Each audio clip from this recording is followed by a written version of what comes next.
Queria ouvir o Boris também a respeito dessa declaração, desse trecho da entrevista que o senador Flávio Bolsonaro deu ao Caio Junqueira. Boris, a cassação do deputado Francisquini pelo Supremo foi um recado ao presidente Bolsonaro? Eu quero discordar do Bolica porque uma aberração, se é que a gente pode chamar de aberração, um erro não justifica o outro. Ele apontou alguns erros e nenhum deles é justificável, inclusive do deputado Francisquini, de quem eu nunca havia ouvido falar. Desculpe, deputado, agora virou uma figura nacional, deputado estadual do Paraná.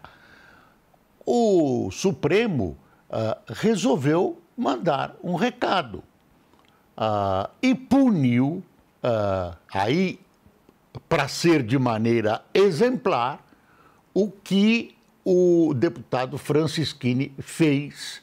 E ele errou feio, ele teria manipulado um vídeo onde um eleitor apertava Bolsonaro e aparecia Lula, o que parecia uma coisa grave. Aliás, o presidente Bolsonaro continua repetindo isso como prova, e depois viu-se que a prova era uma prova adulterada, uma prova montada, e não era prova nenhuma, era prova entre aspas.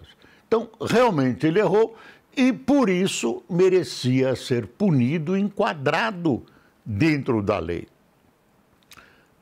Aí, o Supremo resolveu dar um recado dizendo: olha, quem fizer isso vai ser punido.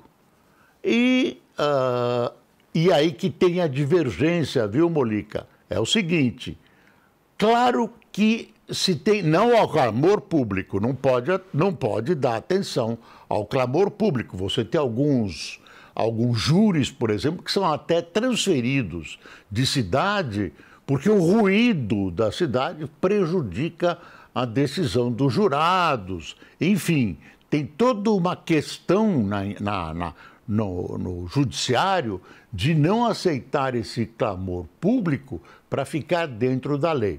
Mas eu admito que o STF, que é algo não só jurídico, mas deve ter alguma visão social e política, tem usado isso de exemplo. Agora, quando você usa um exemplo desses, você tem uma margem de movimentação. Aí que nós estamos trombando, viu, Molica? Tem que ter uma margem e não pode passar de um determinado padrão.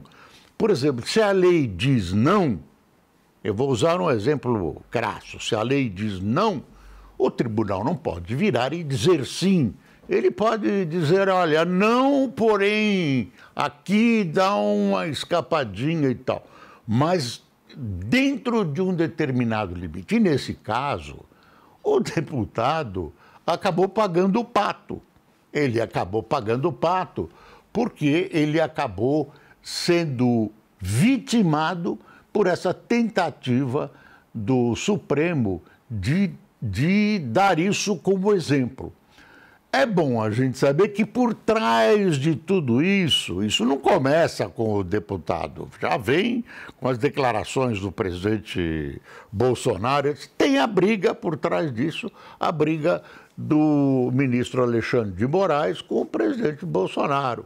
E aí, agora, a explicação que o senador Bolsonaro deu ao nosso Junqueira é uma explicação onde ele passou por cima da gravidade dos fatos.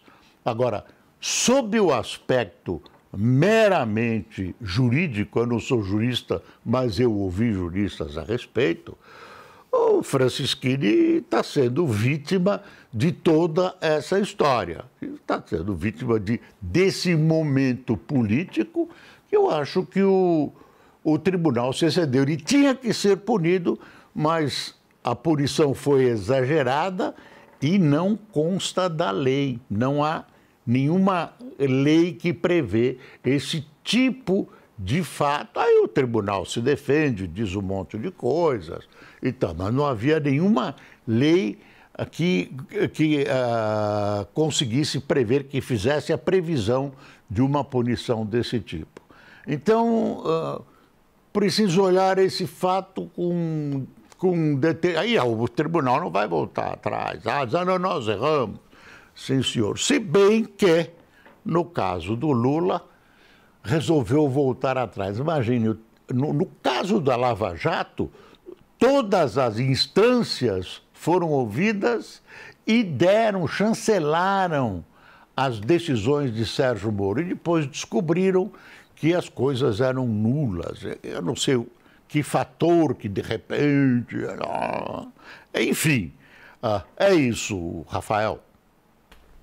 Enfim, é isso, Boris.